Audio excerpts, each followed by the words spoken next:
बरोबर आहे. मला असं वाटतं निवडणुकीच्या वेळेला वातावरण तापवण्यासाठी हे विषय बरे पडत असतील राजकीय नेत्यांना.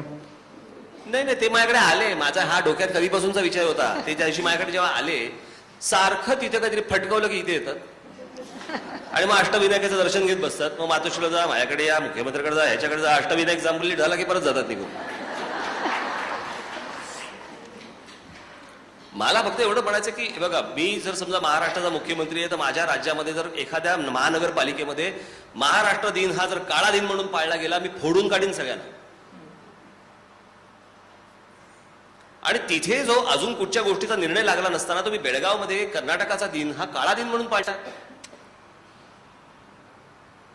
माझं असं म्हणणं आहे, सुप्रीम कोर्टाचा निर्णय लागायचा आहे ना, मग तोपर्यंत शांत बसा.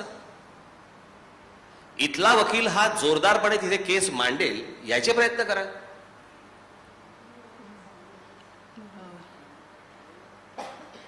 म्हणजे साधी गोष्ट, तिथे जे ज्ञानपीठ पुरस्कार विजेते आता जे कोण होते, त्यांनी काहीतरी एक बेळगाव कारभाराबद्दल एक स्टेटमेंट केलं, तर तिथल्यात काही ठराविक लोकांनी सांगितलं त्यांच्या तोंडाला काळं फासू.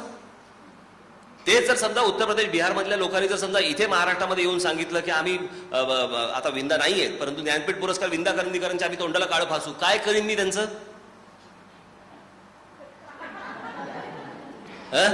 त्या लोकांचं मी काय केलं असतं? सो मला असं वाटतं की ह्या सगळ्या गोष्टींचा विचार आपण नीट केला पाहिजे. आणि 56 वर्ष झाल्यानंतर जर समजा तुम्हाला आजही लोक जर मूर्ख बनवत असतील की हे सुटेल सुटेल सुटेल, हे सुटणार नाही.